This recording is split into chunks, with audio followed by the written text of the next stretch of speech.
just sliding in alongside me now to talk about this historic day, Nigel Farage, the UKIP MEP. Mr Farage, this must be a very happy day for you, to put it mildly.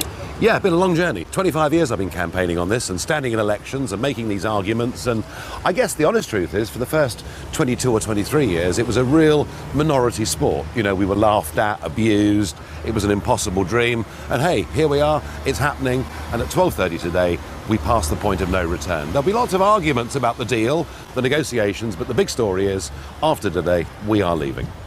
Where will you be at 12:30 when the Prime Minister makes her speech? Obviously, you won't be in Parliament to witness it. How will you be taking in this moment? Well, I might be at a pub.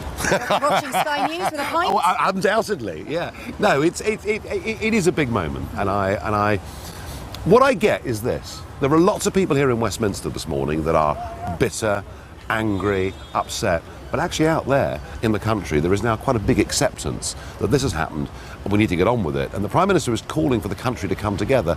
I think in a way it is. You know, out there you say, you know, there are a lot of happy people, but there are a lot of uncertain people as well. They might be happy, but they don't know what the future's going to hold. So a lot of people will be watching going, how can you be so happy? No one knows what the future holds when we leave our front door every morning. You know, staying in the European Union was uncertain. You could say leaving the European Union was uncertain.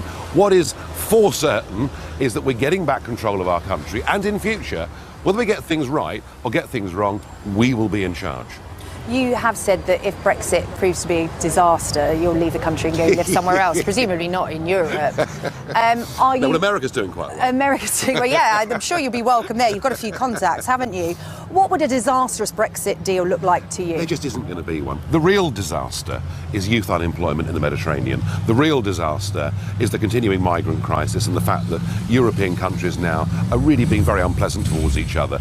The real disaster is that the European Union isn't going to survive. Some people say the real disaster would be what the Prime Minister has said will happen if she doesn't get the deal she wants. There will be no deal at all, and there's this talk of this cliff edge, and a lot of people panicking about that. Yeah, a lot of career politicians who've never had jobs, never worked in the real world. I spent 20 years working in international trade. I know how it works. No deal is fine for us, but a sensible free trade deal is better for us. And given that we're now their biggest export market in the world, do you know what? They'll be huffing and puffing to begin with from unelected bureaucrats, MEPs, people like that. But ultimately, the voice of the German car industry, the voice of the French wine producers will be heard, and we will come to a sensible, grown-up accommodation.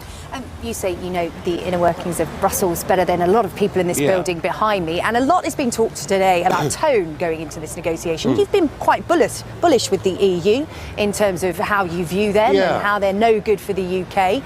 What would you advise the Prime Minister to do? Go in there with that attitude, or be a little bit more conciliatory? Should we all just get on now that all of this is done? I've watched the Foreign Office, I mean, particularly when Tony Blair was Prime Minister, and I've watched the British adopting the Queensberry rules, going into negotiations in Brussels and losing every single time.